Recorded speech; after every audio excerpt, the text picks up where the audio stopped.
It began on a Saturday morning in September. The air over Katanning was still, heavy with late summer quiet. On Oak Avenue, a landlord turned his key in the door of a small white house, the kind of place no one notices twice. He had come to clean after an eviction. Inside, the air didn't smell of dust or old carpet. It was something else, something he couldn't name at first. He followed it down a narrow hallway, past toys left in corners until he reached a bedroom closet.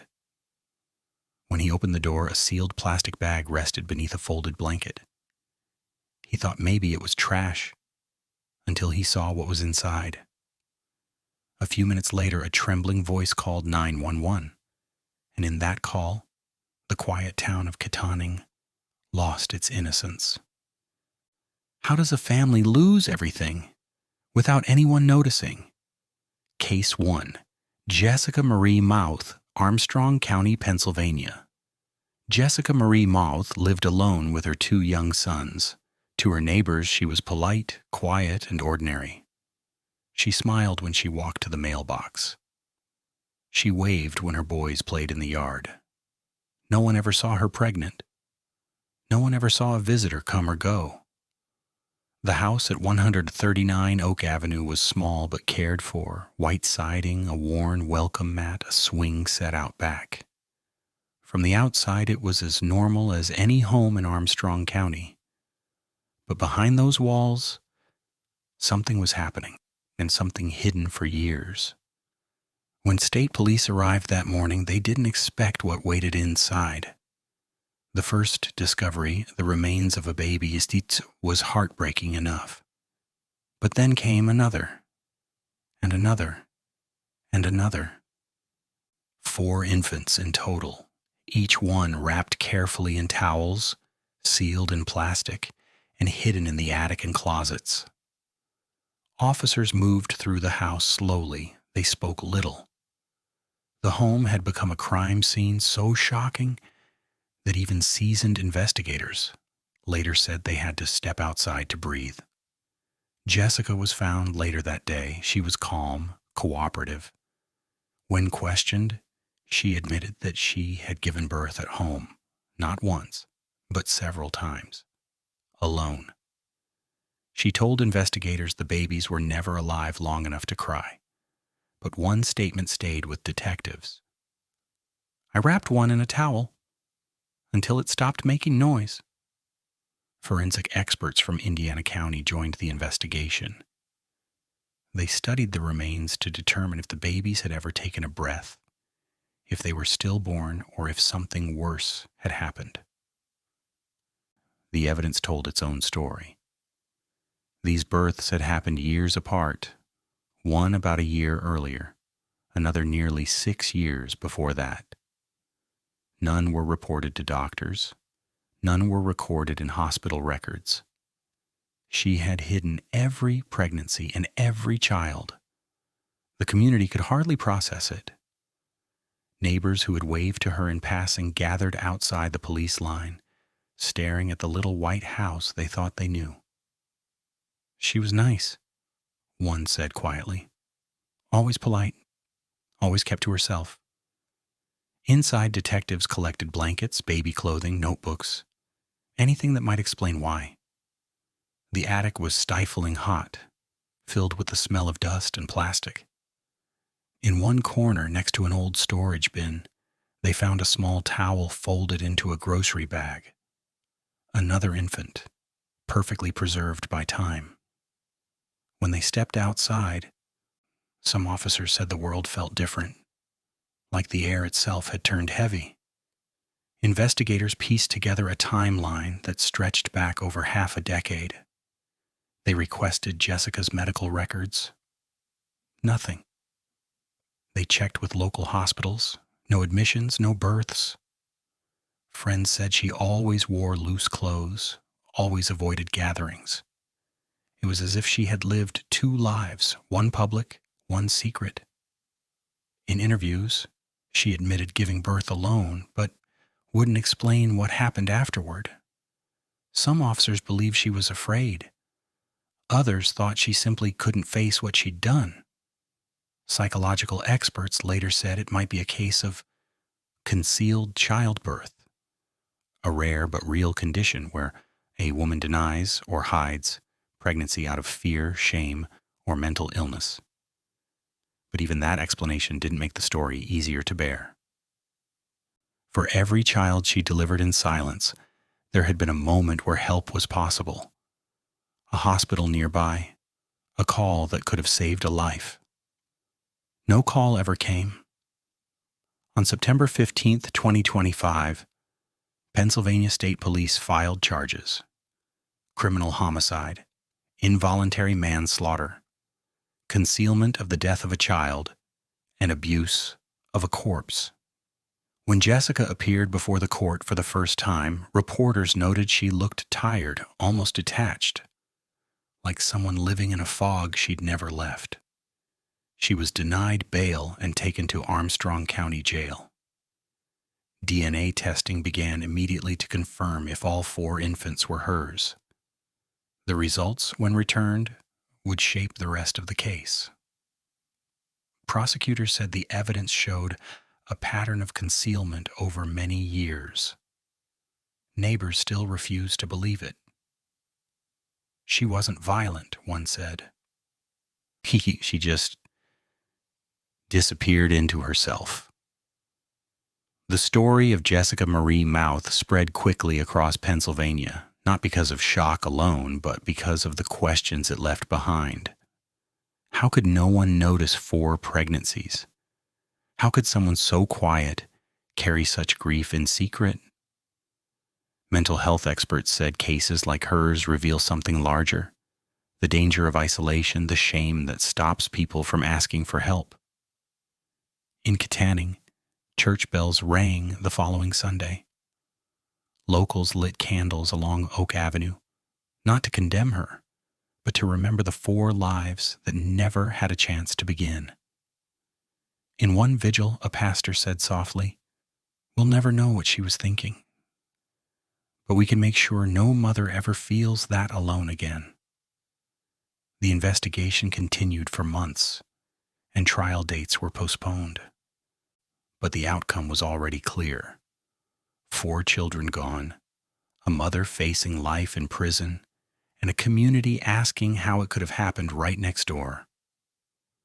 Behind every statistic is a story. Behind every closed door, someone might be hiding pain too heavy to name.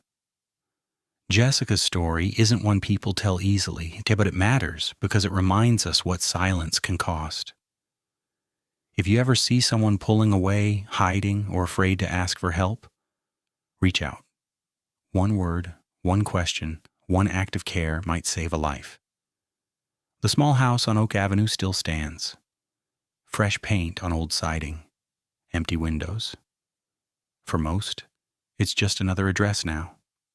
But for a few, it will always be the house where love was replaced by silence, and where silence became deadly. Case 2. Kourtney Eutsey, Fayette County, Pennsylvania. The story moves south, toward the valleys of Fayette County. A river runs through those hills, quiet most days, except for the hum of power lines and the slow echo of train horns. In early September 2025, that still water became the witness to something no one in Smithfield Township could forget. Renee-Smee Eutsey was 9 years old. She had just started 4th grade. Shy at first, but quick to laugh when the other kids joked. She loved drawing hearts on every page of her notebook and carried a stuffed rabbit that she said kept her brave. She lived with her foster mother, Kourtney Melinda Eutsey, in a small single-story home near the edge of town. From the street, it looked ordinary. Trimmed grass, a swing in the yard, curtains always drawn. Neighbors said they heard children playing sometimes, but never saw much of the woman caring for them. That changed the night of September 3rd. Just after 9 p.m., police radios buzzed with an alert: a missing child. Kourtney told officers that Renesmee had run off, maybe toward the woods, maybe by the river. Volunteers gathered with flashlights, searching through the dark. They called her name again and again, voices fading into the trees. By dawn, a rescue team found something caught near the bank of the Yoyogany River. A dark plastic bag drifted in the reeds. When officers pulled it to shore, the search ended. Renesmee was gone. No one spoke for several minutes. The officers stood still, the morning quiet except for the sound of the current. One of them whispered a prayer. Back at the station, detectives tried to make sense of what they'd found. How could a child vanish from a home meant to protect her? How could this happen under the supervision of a foster parent, cleared by the county? State police arrived that same day, securing the home while child services removed the other children living there. Inside, they found signs of neglect. Rooms unkept, empty cupboards, bruises noted by medical staff on one of the surviving children. Interviews revealed fragments of a larger truth. One of the kids said quietly, "My baby sister's in heaven now." Another described hearing arguing the night before and then a scream, short and sharp, followed by silence. Detectives pieced together a timeline. Kourtney had claimed the girl was ill, that she had panicked, tried to perform CPR, and failed. But the story didn't match the evidence. If it were panic, why the bag? Why the river? When confronted, Kourtney admitted she was afraid that authorities would see the bruises and burns and realize how much harm had taken place inside that home. She said she didn't know what else to do. Her words didn't answer the question everyone kept asking. Why? Smithfield Township is small, the kind of place where everyone waves at the postman and children ride bikes until dark. News of Renesmee's death spread faster than anyone could process. Neighbors gathered outside the foster home, lighting candles and leaving small toys. A local pastor said during the vigil, "We trusted the system to protect our children. Now we ask how it failed this one." Investigators discovered that child services visits had been missed for months. Records showed complaints filed and never followed up. Each paper trail ended in silence. Each missed appointment a chance lost. County officials promised reform. They said new checks would be put in place, more visits, more communication. But for many in the crowd that night, those promises came too late. Kourtney Melinda Eutsey was arrested within 48 hours. She faced charges of criminal homicide, aggravated assault, endangering the welfare of children, abuse of a corpse, and evidence tampering. During her first court appearance, she stood quietly as the list was read.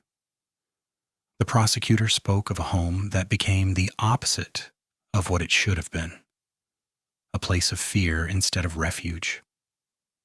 The judge denied bail. Reporters outside the courthouse asked the only question that mattered. How could this have happened to a child already placed in protective care? No one had an answer. The remaining children were treated for malnourishment and moved to emergency foster homes. Their recovery, physical and emotional, would take years. In the weeks that followed, Fayette County officials faced heavy scrutiny. Lawmakers called for deeper audits of foster licensing. Advocates demanded that every warning sign, every late report, every unanswered call be treated as urgent. At the funeral, held in a small white church on the edge of town, community members filled every pew. There were pink ribbons on the benches and a single framed drawing by Renesmee, hearts, clouds, and a sun smiling in the corner. When the service ended, the family friend said softly, She was supposed to be safe here. The room went silent. This case reminded Pennsylvania and the nation that evil doesn't always come from strangers. Sometimes it's found in the very places built for safety: a foster license, a background check, a clean house. None of it means protection if compassion is missing. If you see a child who looks afraid, who stops talking, who withdraws, ask questions. Don't assume someone else already has. Silence is what failed Renesmee. Awareness could save the next child. Care isn't paperwork. It's presence. It's love in action. Case 3. Ruth DiRienzo-Whitehead, Montgomery County, Pennsylvania. Past midnight, Horsham Township lay still. Streetlights hummed. A television flickered behind curtained windows. Inside one brick home, an 11-year-old boy had already drifted to sleep beside his mother. By morning, that quiet house would never be the same. Matthew Whitehead was bright, talkative, endlessly curious. He loved science projects, video games, and helping his classmates when the math got tricky. Teachers said he was the kind of child who made a classroom kinder. His parents, Ruth and Matthew Sr., seemed steady, working, attending church, caring for their only son. But behind that stability, Ruth was breaking in silence. Bills piled up, and she convinced herself they were running out of time, out of hope, and out of ways forward. In her mind, love began to twist into fear. Fear that her son might grow up to struggle as she did. Fear that she could no longer protect him. On April 10, 2023, just before dawn, Matthew Sr. awoke to an unfamiliar stillness. The family SUV was gone. The master bedroom door was locked. When he forced it open, his world ended in a single instant. His son lay motionless in bed, a belt nearby.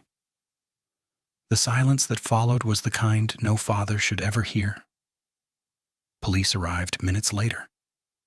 Evidence confirmed what no one wanted to believe. Ruth DiRienzo-Whitehead had taken her son's life while he slept. Then she drove toward the Jersey shore, planning to end her own. By sunrise, New Jersey State Police located the family's SUV on a beach in Cape May. Its doors were unlocked, keys still inside, engine off. Footprints trailed into the dunes, where Ruth was found walking aimlessly, shoes in hand, eyes fixed on the horizon. She admitted everything. She said she was exhausted, frightened, and convinced her son would face a future of hardship. She claimed she wanted to save him. Investigators listened, recording every word, aware that love and tragedy were colliding in the same confession. Detectives searched Ruth's phone and computer. They found online searches about guilt, suicide, and strangulation. They found journal notes filled with despair. To experts, this was what they called altruistic filicide, a mother believing in distortion that death is protection.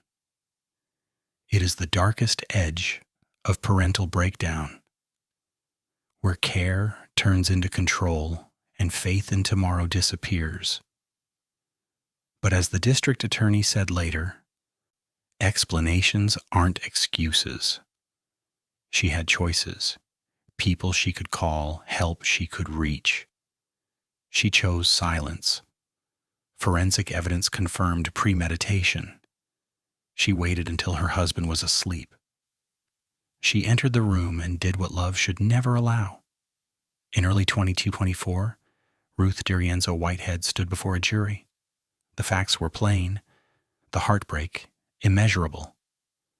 Her defense spoke of mental illness and despair.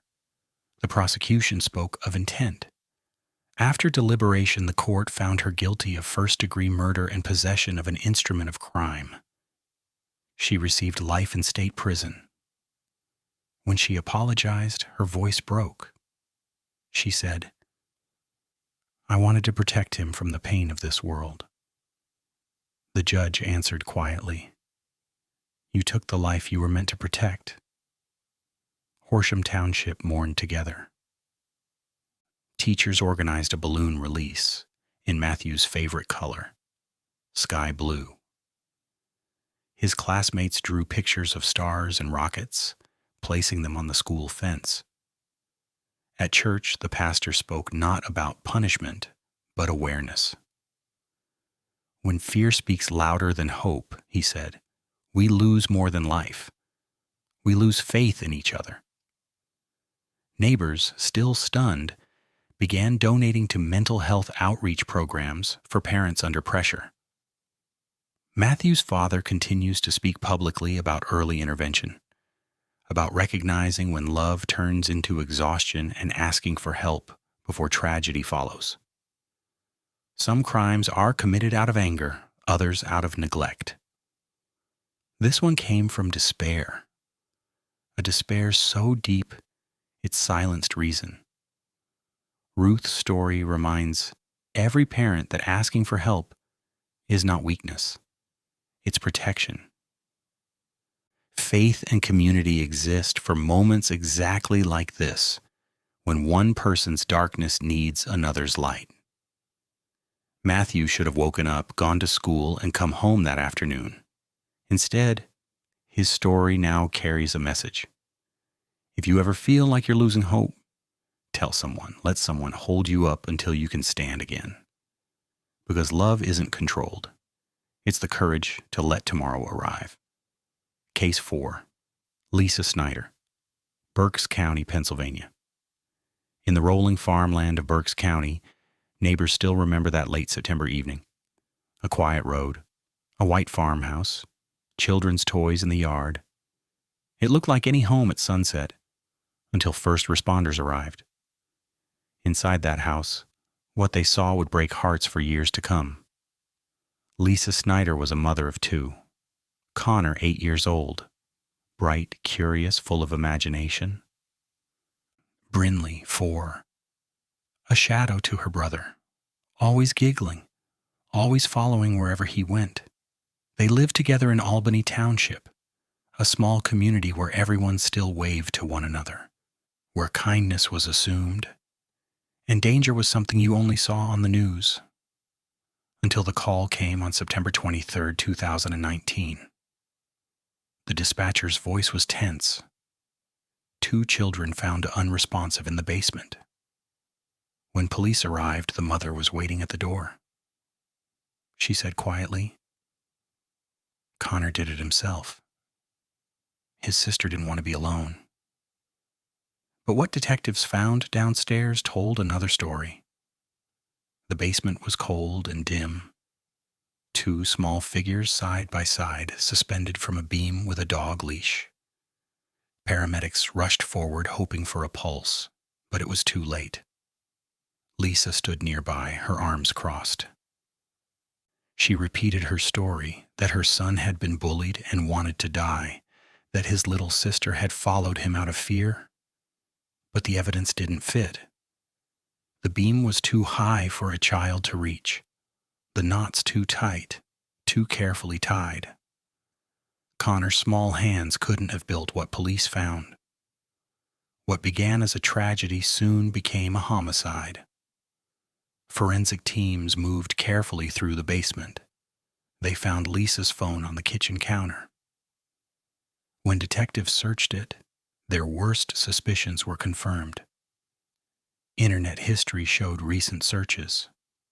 How long does it take to die by hanging? What happens if someone finds a body?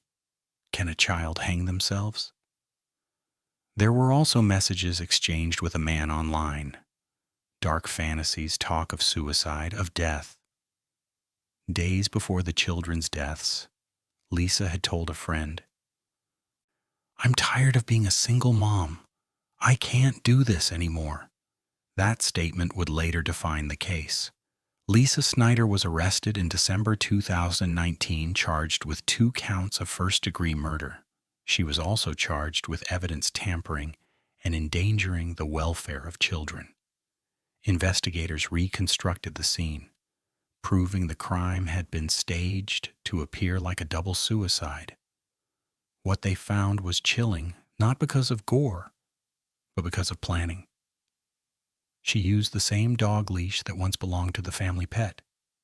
She tied it to the wooden beam. She lifted her children one at a time and left them there. The act itself lasted minutes. The damage, forever. Lisa's case moved slowly through the courts. Years passed, hearings delayed, evidence reviewed again and again. In March 2024, she pleaded guilty to avoid the death penalty. In that courtroom, the prosecutor described her actions as cruel beyond measure.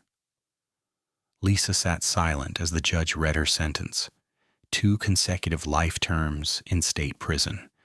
There was no reaction, no tears, only quiet. The judge said, "You blamed an innocent child for your own cruelty. That alone shows how far from love you had gone." Connor's classmates couldn't understand what had happened. Teachers gathered the children together and told them gently that Connor and Brinley were gone. In the days that followed, the playground filled with flowers, balloons, and drawings. Bright colors against gray skies. The community held vigils in their memory. Blue and pink balloons rose over the school field. Parents hugged their children tighter, realizing how fragile safety can feel.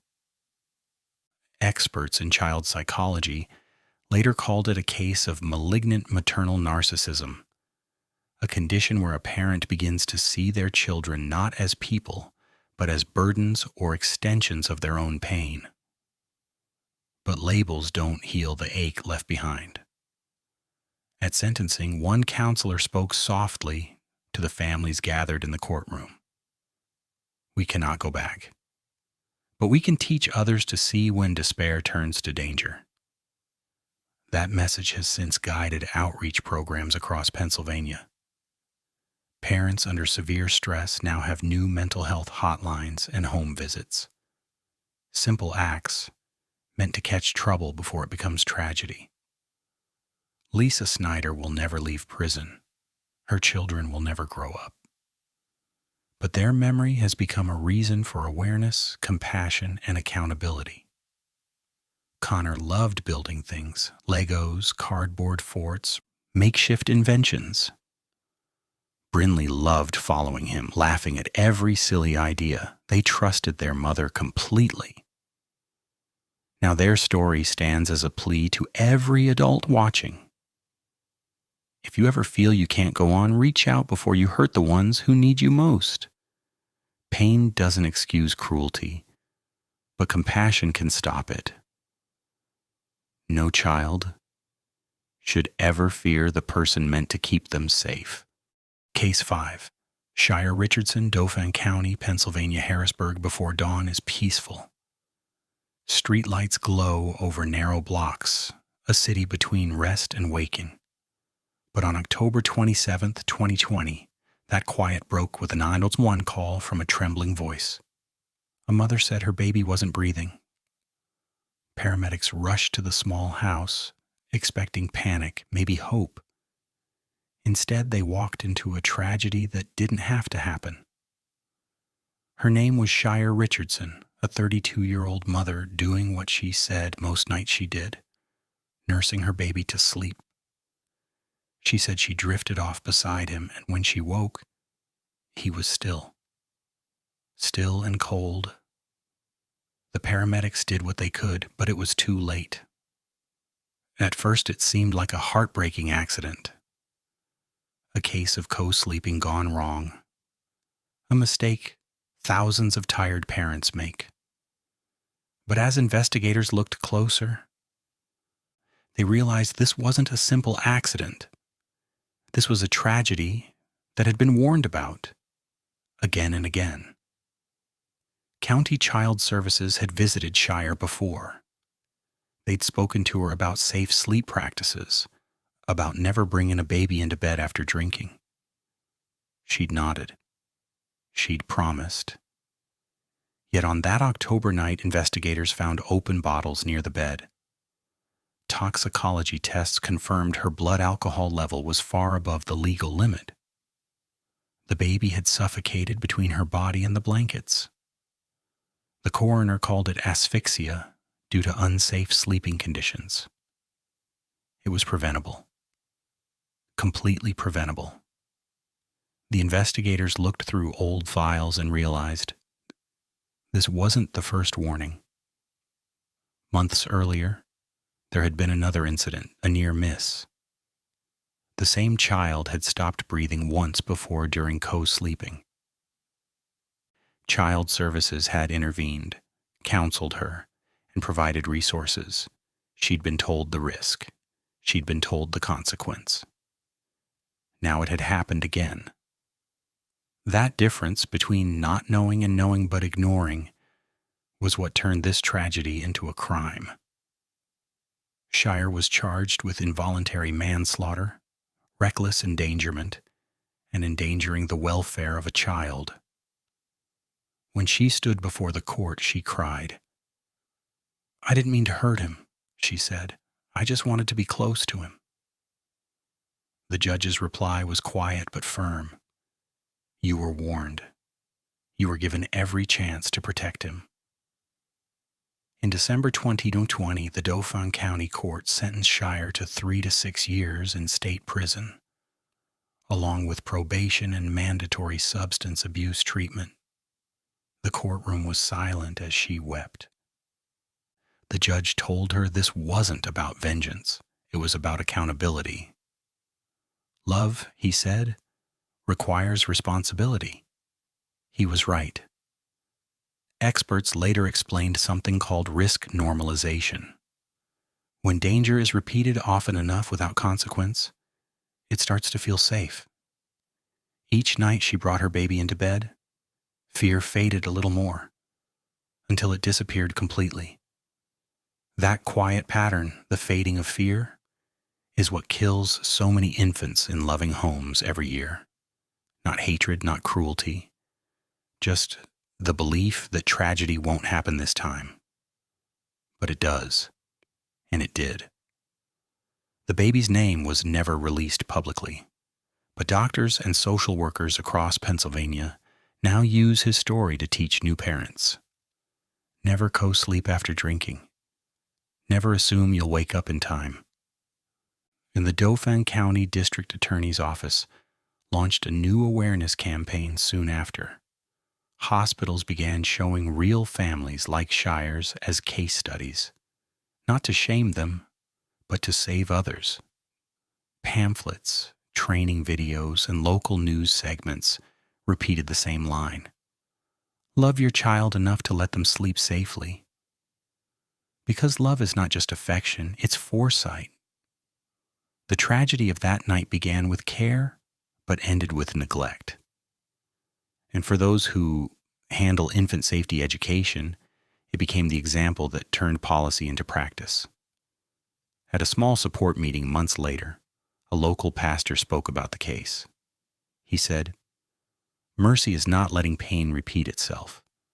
Mercy is learning from it." That line stayed with many who attended. It reminded them that repentance isn't words, it's change. Shyre's story hurts to tell, but it matters. It shows that being warned is not enough if warnings are ignored, that awareness saves lives when emotion fails. Some tragedies come from cruelty, others come from care that lost its way. That little boy should have woken up, stretched, and cried for breakfast. Instead, his silence became a lesson carried across the state. If you are exhausted, if you're drinking, if you think just this once, don't. Put your baby in a crib. Walk away for a minute. Ask for help.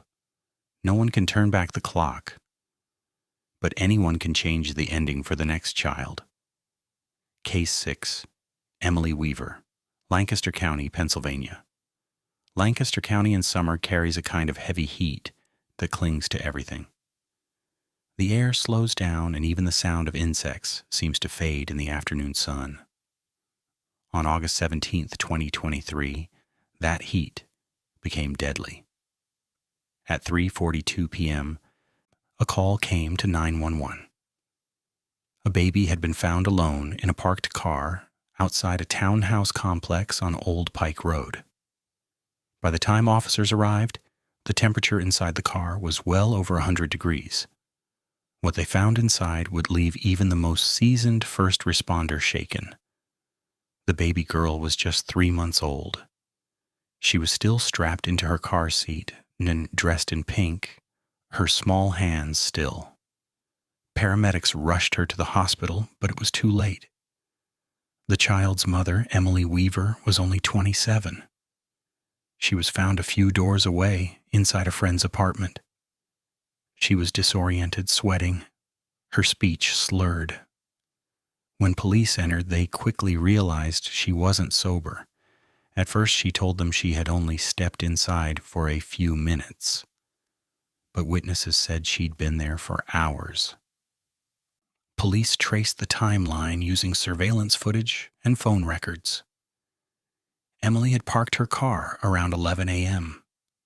She locked the doors and walked away. No window was cracked. No shade covered the car.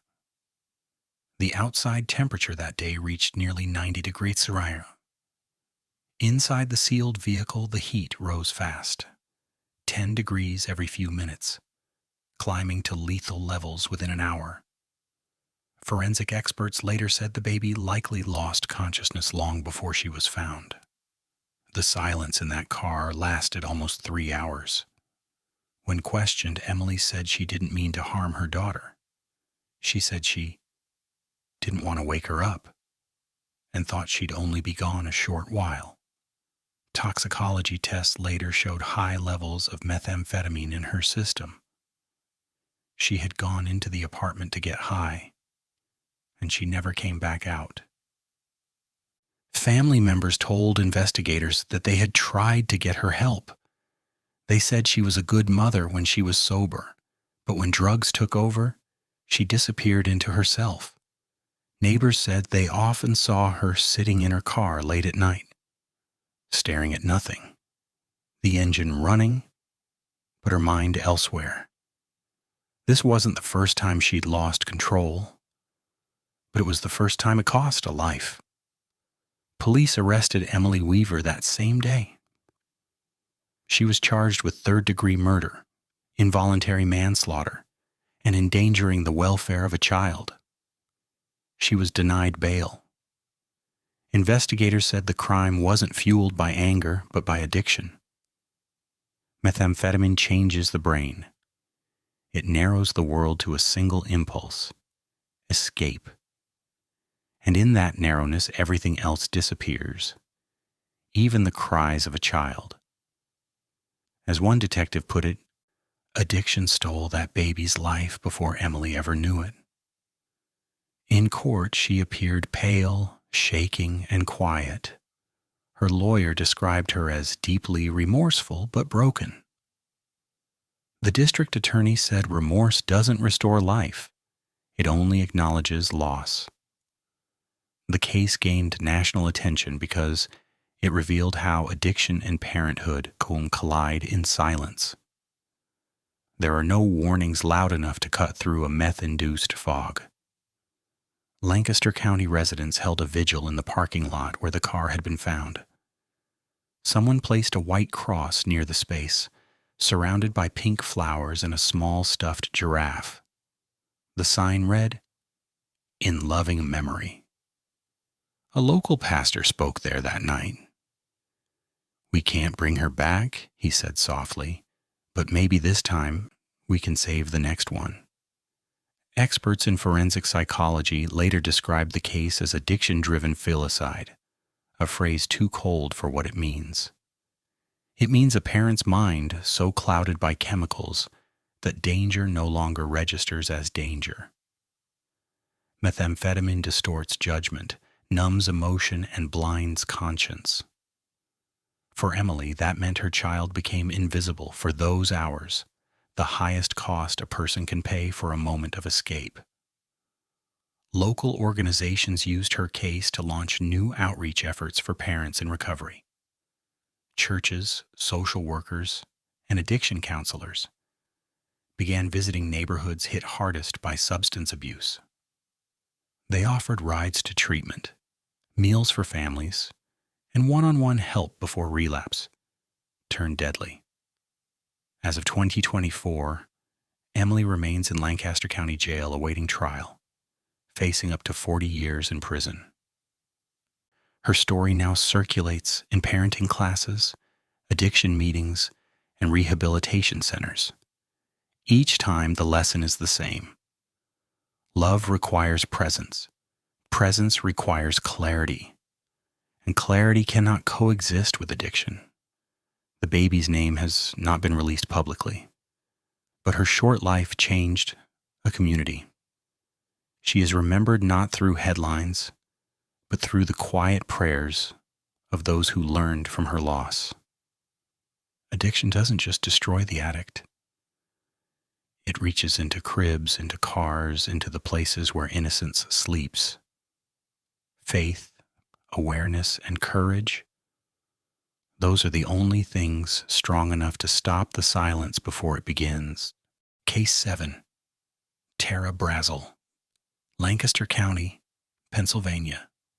For 16 years, one small photograph sat in a frame inside the Lancaster County Coroner's office.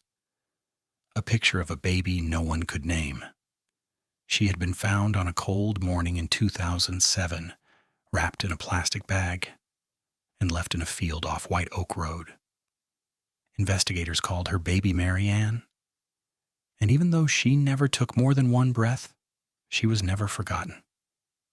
It was December 2007. Sanitation workers clearing trash along a rural field noticed a bag near the edge of a frozen ditch. When they opened it, they found a newborn baby girl, her umbilical cord still attached. The medical examiner confirmed she had been born alive, just hours earlier.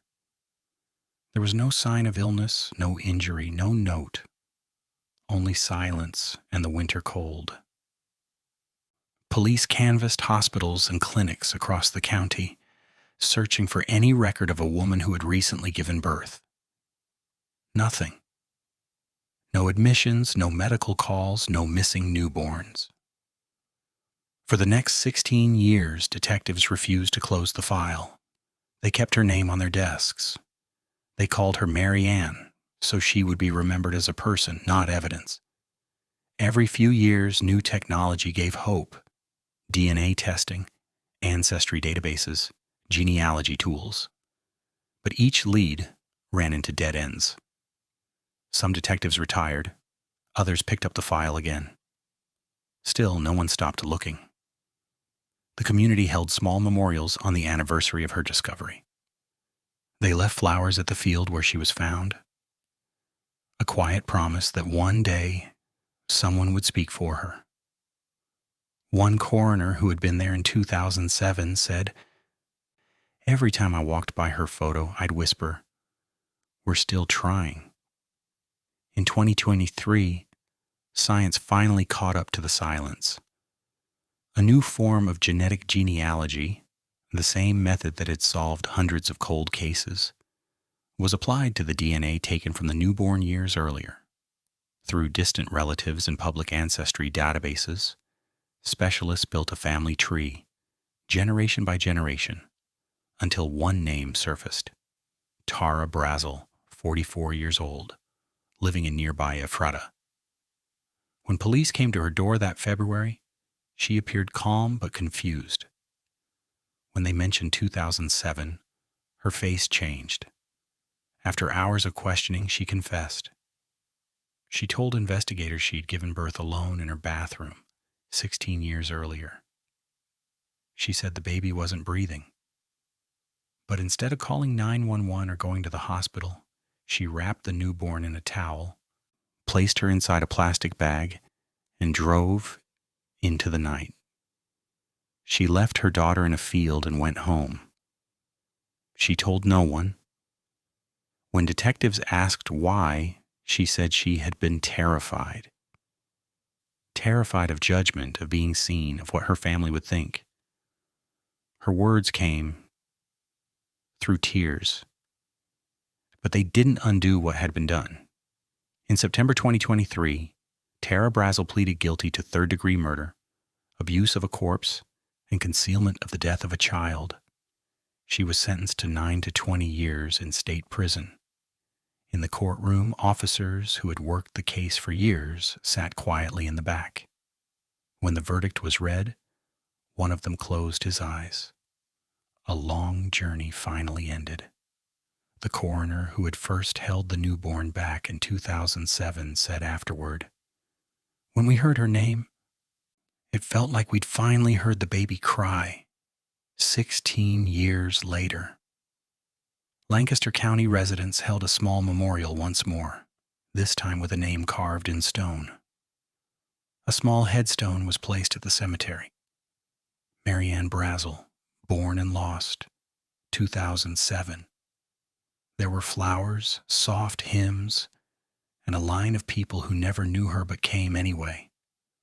A few detectives placed their badges on the ground, one by one, before stepping back. Faith leaders spoke about mercy and awareness, that fear, secrecy, and shame have ended too many lives like this one. If only she had trusted someone enough to ask for help, one pastor said, that baby could be alive today. Pennsylvania's safe haven law has existed since 2002. It allows any parent to leave an unharmed newborn at a hospital, fire station, or police department. No questions asked. No charges filed. But laws can't save lives if people don't know they exist. And in Tara's case, ignorance and fear combined into silence. That silence was fatal. Today, outreach campaigns use Marianne's story to spread awareness.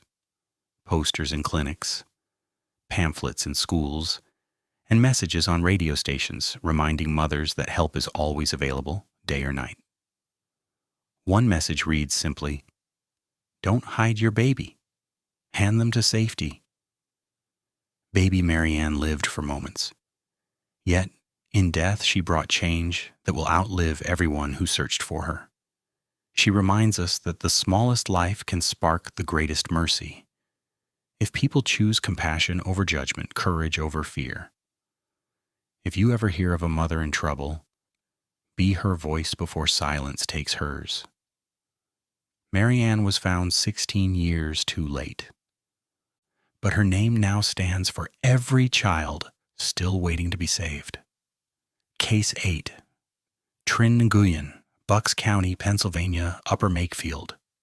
Township sits between quiet woods and winding country roads. People there remember the morning of May 2nd, 22, a sky too calm for the sound of sirens.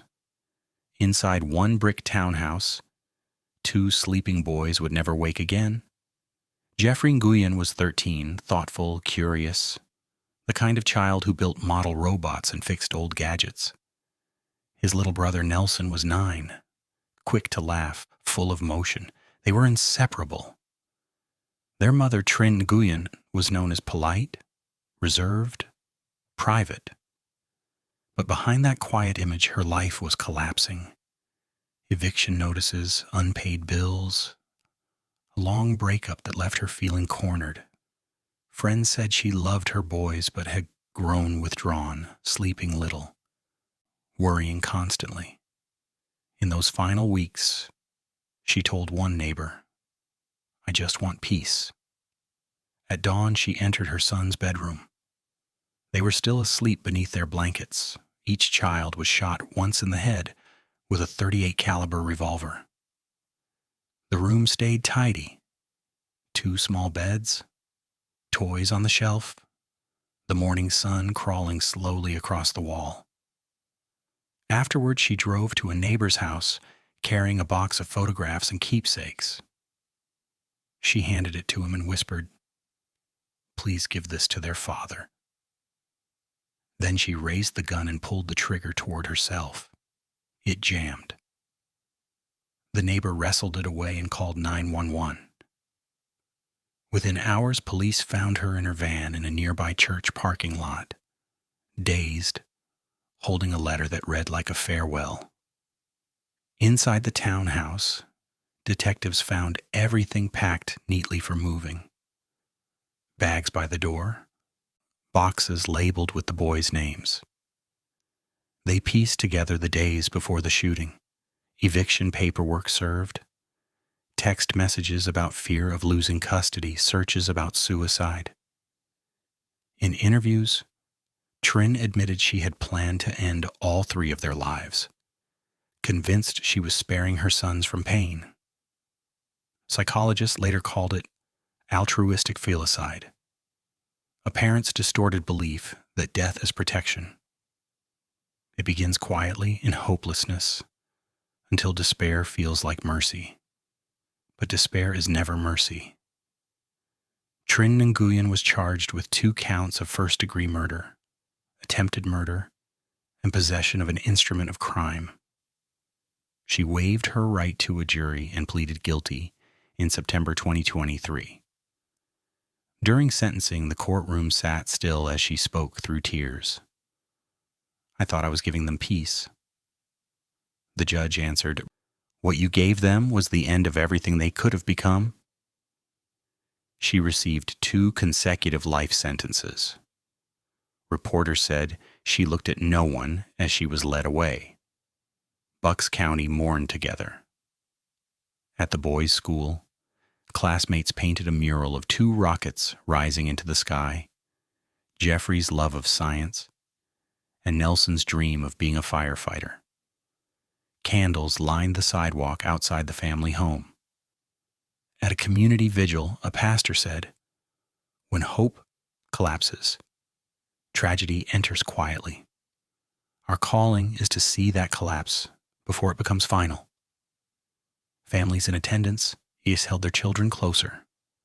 Local leaders launched new mental health programs for parents in crisis, offering free counseling and emergency housing to anyone facing eviction or emotional collapse. From prison, Trinh Nguyen sent a brief letter through her attorney. It read only, "Tell their father I am sorry. He has since dedicated scholarship funds in the boys' names to support students interested in robotics and emergency service, Jeffrey and Nelson's 2 passions. The townhouse on Timber Ridge Road remains empty. Its windows stay dark, curtains closed, the laughter that once filled it replaced by silence.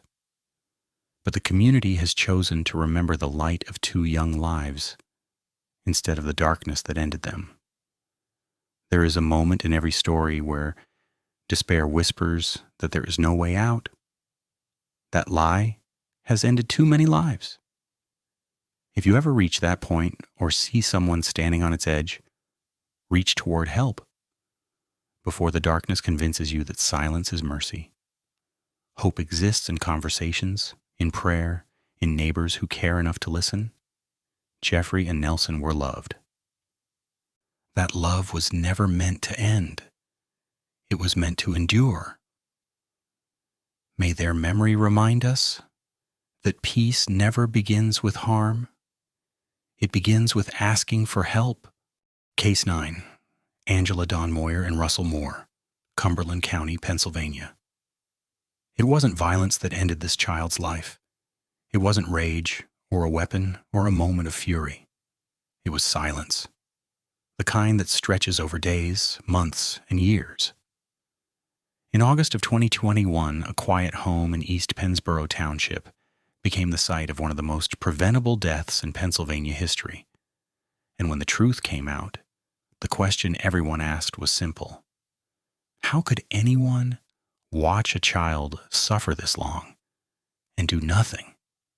The 911 call came on a humid summer night.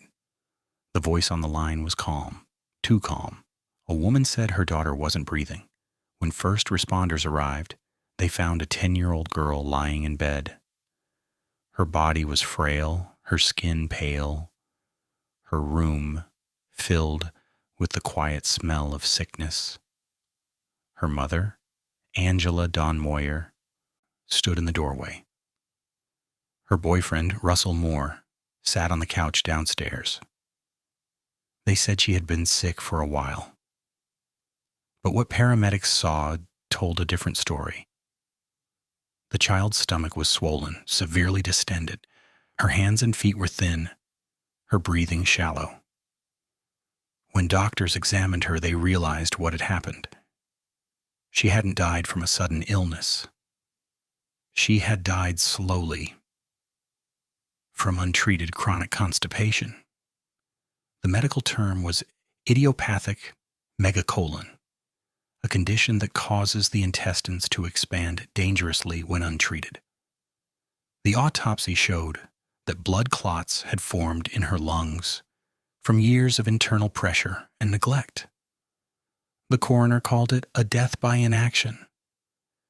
It didn't take detectives long to discover that the child hadn't seen a doctor in 7 years. 7 years, while her condition grew worse each day. Inside the small home, investigators found signs of long-term neglect. Dirty dishes piled in the sink, unwashed bedding, clutter everywhere. Her room was dim, a single window covered by a torn curtain. Detectives reviewed school records. Teachers had reported concerns before. Missed classes, withdrawn behavior, visible discomfort. Each report had led nowhere. Child Services had been notified years earlier. They visited once. Then silence. When police asked Angela and Russell why they never took the child to a doctor, their answers were chilling in their simplicity. "We didn't think it was that bad," they said. "We didn't want trouble with social services." That fear of embarrassment, of being judged, of paperwork, became the excuse that ended a child's life. In 2024, nearly 3 years after the child's death, homicide and child endangerment charges were filed against both Angela Donmoyer and Russell Moore. Prosecutors described the case as lethal indifference. This wasn't ignorance, it was avoidance. They had seen the signs, the swelling, the pain, the crying, and each day chose to do nothing. Investigators found evidence that both adults searched online for constipation remedies, but never sought medical care. Family members later testified that they had pleaded with Angela to take her daughter to the hospital. She refused every time. One detective said softly in a press briefing, "This wasn't just neglect. It was a quiet choice, made again and again, to look away." Medical experts told the court that the girl's suffering could have been prevented with something as simple as a clinic visit and a prescription. No surgery, no complex treatment. Just care. They explained that the pain she endured wasn't quick or invisible. It was daily, constant, and obvious. Her abdomen would have been visibly enlarged for months. Her breathing would have been difficult. Every symptom screamed for attention. Psychologists called this kind of crime passive filicide by omission. When apathy and denial replace empathy and action. No outburst, no attack. Just a steady silence that becomes fatal. Both Angela and Russell were denied bail and now await trial at Cumberland County Prison. Each faces potential decades behind bars. The district attorney, in a rare moment of public emotion, said, "This child didn't die in a moment. She died one day at a time, while adults who could have saved her did nothing." Community advocates demanded accountability, not only from the couple, but from the systems that missed the warning signs. How could a decade pass without a doctor's visit? How could multiple reports go unanswered? Local officials admitted the truth. Child protection agencies are overworked, underfunded, and often unable to follow through. That doesn't excuse failure. but it explains how silence grows roots. A memorial was held months later. It was small. A few neighbors, a pastor, and a handful of candles outside the home. No one spoke loudly. The pastor's words were gentle but firm. Some sins aren't loud. They whisper, I'll do it tomorrow, until tomorrow never comes. That message reached far beyond the neighborhood. Schools across Cumberland County began training teachers to spot medical neglect as abuse, to speak up, even when it feels intrusive. Because one child's suffering is never private. This story doesn't have a mystery, it has a message. Doing nothing can kill as surely as any weapon. If you know a child who seems unwell, withdrawn, or in pain, ask, offer help, make the call others are afraid to make. Evil doesn't always shout. Sometimes it waits in silence, hoping no one will notice. Be the one who notices. Case 10. Ashley Caraballo, Lehigh County, Pennsylvania, Allentown, Pennsylvania. A gray morning in early May. The kind of morning when the world feels in between. Not yet bright, not yet dark. Inside a small apartment on Turner Street, police stood in silence. They had followed a quiet call from a young woman who said she found something and didn't know what to do. What they discovered inside that apartment would become one of the most heartbreaking scenes in Lehigh County's history. The apartment was small, sparsely furnished, the kind of place where every sound echoes. In the closet sat a single paint can, sealed tight, tucked behind boxes. At first, detectives thought it was trash, something left behind after a move, but when they opened it, the smell of decay told them otherwise. Inside that can was the body of a newborn baby girl, wrapped in a trash bag, hidden beneath layers of drying paint. The child's mother was 21-year-old Ashley Caraballo. When police asked her what had happened, her voice barely rose above a whisper. It was a miscarriage. I didn't know what to do. But the truth was different.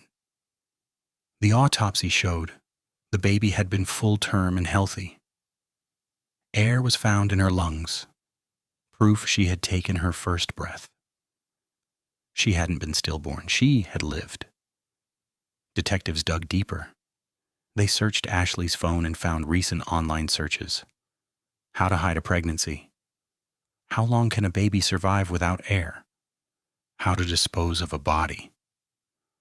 Those searches turned the investigation from tragedy to crime. This wasn't panic in the moment. It was fear prepared in advance. Friends and co-workers told police they hadn't even known Ashley was pregnant. She had worn loose clothes, avoided social gatherings, and told people she was just gaining weight. She worked at a local restaurant, smiled when spoken to, but seemed distant, disconnected. Neighbors said it is she rarely left her apartment. No one heard crying, no one heard movement that night. Later, she confessed that she had given birth alone in her bathroom. When the baby didn't cry right away, she panicked. Instead of calling 911, she convinced herself it was too late and hid what she'd done. Psychologists would later describe this condition as pregnancy denial syndrome, a rare but dangerous mental state where a woman's mind refuses to fully accept her pregnancy until labor begins. For some, that shock triggers panic, leading to catastrophic choices. Ashley was charged with third-degree murder, abuse of a corpse, and evidence tampering. During court hearings, she often looked down, speaking softly, answering only when asked. In 2020, she entered a plea deal to avoid a potential life sentence. She admitted guilt to third-degree murder and was sentenced to 15 to 30 years in state prison. At sentencing, she wept, saying, "I live every day knowing what I did. I wish I could take it back." The judge paused before replying, "Remorse doesn't undo a death, but it can remind others to choose differently." Outside the courthouse, women's advocacy groups placed a small pink memorial, a blanket, a pacifier, and a note that read, "She never had a name, but she mattered." Reporters described the scene as both haunting and tender, a reminder that even in stories of guilt, there are also layers of pain, fear, and silence that deserve to be understood. Community leaders used Ashley's case to raise awareness about safe haven laws, already in effect in Pennsylvania since 2002. Those laws allow any parent to surrender a newborn safely at hospitals, police stations, or fire departments without fear of punishment. But as one advocate said, laws don't work if people don't know them. At a candlelight vigil months later, a pastor spoke of forgiveness and awareness. Fear doesn't excuse what happened, but it reminds us that judgment without compassion changes nothing. He urged the community to create more open spaces for young mothers. Real help, not just words. Churches across Lehigh County began offering free counseling for pregnant women in crisis. Hospitals started distributing flyers about safe haven resources. One nurse said, "Every life matters, even the ones that begin in fear." Some crimes end with noise, sirens, shouting, chaos. This one ended in silence. No one heard the baby's first breath. No one heard her last. That silence still speaks.